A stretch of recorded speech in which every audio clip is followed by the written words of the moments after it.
Hi students, I hope कि आप सभी ठीक होंगे, खुश होंगे और मज़े में होंगे। आज जो हमारा टॉपिक है वो है फ्यूचर टेंस। फ्यूचर टेंस में से हम इसके आज जो है वो फ्यूचर इंडेफिनिट टेंस और फ्यूचर कंटिन्यूस टेंस को लेंगे, क्योंकि मैक्सिमम हमारी समझ में ये बात आ चुकी है कि इंडेफिनिट टेंसेस में क्या होता है, कंटिन्यूस टेंस में क्या होता है, और वही फ्यूचर कंटिन्यूस टेंस हो तो उसमें भी ठीक उसी तरह की आईएनजी का इस्तेमाल होगा। सिर्फ जो हेल्पिंग वर्ब्स जो होगा उनमें चेंज होती है, बाकी ऑलमोस्ट ठीक उसी तरह का होता है, जिसके लिए मैंने यहाँ पर लिख भी दिया हुआ है। मेरी आपसे गुजारिश है, अगर आप मेरे इस चैनल पर नए हैं तो इसको सब्सक्राइब करें और जो बेल आइकन है उसको भी प्रेस करें, ताकि आने वाली जितनी भी वीडियोज़ होंगी वो आप तक पहुँचती रहेंगी। तो फ्यूचर टेंस इसकी जो आइडेंटिफिकेशन है, क्योंकि हर एक टेंस की आइडेंटिफिकेशन साथ साथ में रहती है, तो इसकी भी आइडेंटिफिकेशन जो है वो है गा, गे, गी। आई मीन टू से गागे गी के वो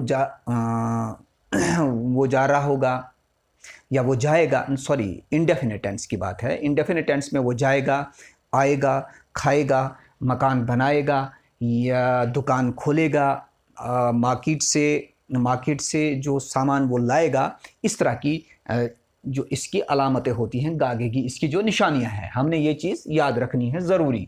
गागेगी इसकी आइडेंटिफिकेशन है फ्यूचर टेंस की। तो अब फ्यूचर इंडेफिनिट टेंस में जब हम देखते हैं तो फ्यूचर इंडेफिनिट टेंस में क्या होगा, इसमें subject plus will, shell plus verb की फर्स्ट फॉर्म प्लस ऑब्जेक्ट, ये चीज़ें हमने याद रखनी है, जो इसका फार्मूला है। सपोज हम एक सेंटेंस ले लेते हैं, I will go to market, I shall go to market, he will eat the food, he will come back, he will do this job.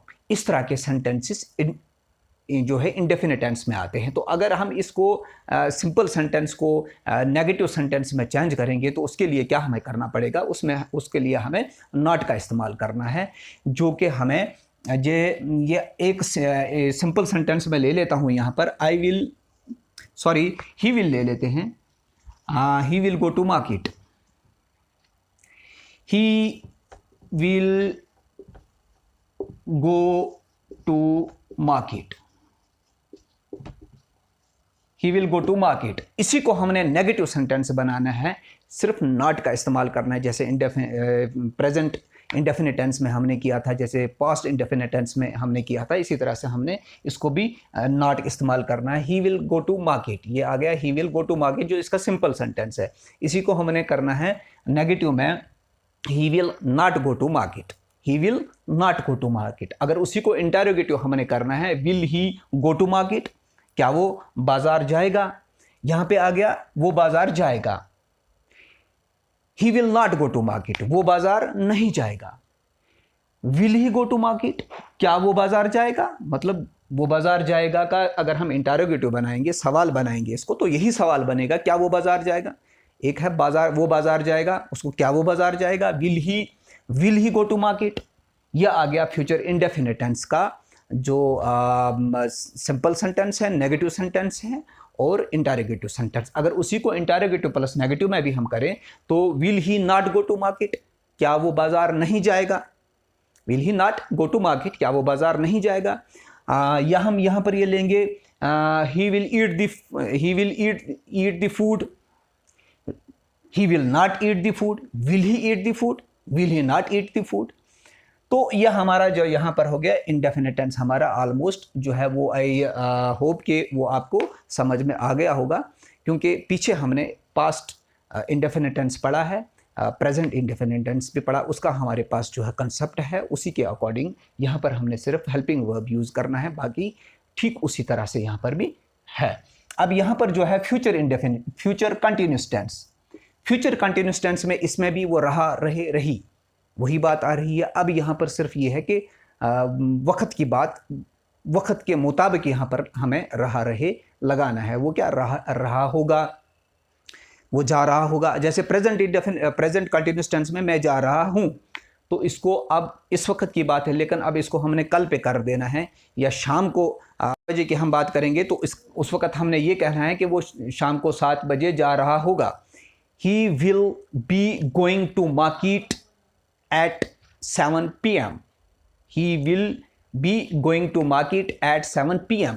यहाँ पर हमारे पास जो इसके लिए है वो फार्मूला है subject plus will be plus verb की फर्स्ट फॉर्म के साथ ING प्लस ऑब्जेक्ट। अब हमारे पास यहाँ क्या है, subject he will be going to market at 7 PM। क्या हम इसी को लेकर चलते हैं, he will go to market, इसी को हम अगर आगे लेकर चलेंगे, he will be going to market, he subject आ गया, विल बी इसके साथ हेल्पिंग वर्ब लगेगा और वर्ब की फर्स्ट फॉर्म के साथ ING, मतलब विल बी के बाद गोइंग और हमारे पास ऑब्जेक्ट जो है वो है मार्केट, तो going to market. He will be going to market at 7 PM। He will be eating the food. अब हमने इसी को नेगेटिव सेंटेंस बनाना है, he will not be going to market at 7 PM। वो शाम को 7 बजे बाजार नहीं जा रहा होगा। He will not be eating the food, वो खाना नहीं खा रहा होगा। अगर इसी को हमने इंटरोगेटिव सेंटेंस बनाना है, यही 2 सेंटेंस लेकर हम चलते हैं, तो he will be going to market को लेकर he will be going to market at 7 PM, इसको he will not be going to market at 7 PM। अगर इसी को हम अब नेगेटिव में चेंज करना है, इंटरोगेटिव में चेंज करना है। इंटरोगेटिव मीन्स सवाल पूछना है, किसी को पूछना है जिसके बारे में हमें पता नहीं है, कि हमने उससे पूछे ताकि वो एंड ही विल आंसर, वो हमें आंसर करे। तो इंटरोगेटिव में हमने इसको क्या करना है, क्या वो शाम को 7 बजे बाजार नहीं जा रहा होगा। विल ही सिंपल इंटरोगेटिव, क्या वो शाम को 7 बजे बाजार जा रहा होगा। Will he be going to market at 7 PM। क्या वो खाना खा रहा होगा। Will he be eating the food. अब इसी को हमने इंटरोगेटिव प्लस नेगेटिव में करना है, तो इंटरोगेटिव प्लस नेगेटिव मीन सवाल, वो भी नाम है, सवाल नाम है। जैसे क्या वो शाम को 7 बजे बाजार नहीं जा रहा होगा। Will he not be going to market at 7 PM। क्या वो खाना नहीं खा रहा होगा। Will he not be eating the food.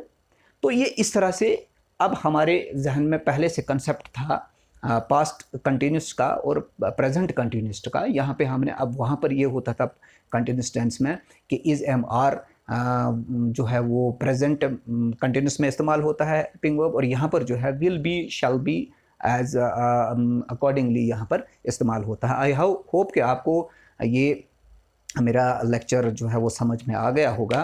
और अब जब हमारी ये टेंसेस ख़त्म हो जाएंगे तो फिर उसके बाद तीनों टेंसेस पर एक ही जो है वो कंबाइन करके एक ही वीडियो बनाकर आपके सामने ज़रूर प्रेजेंट करूँगा। Thank you.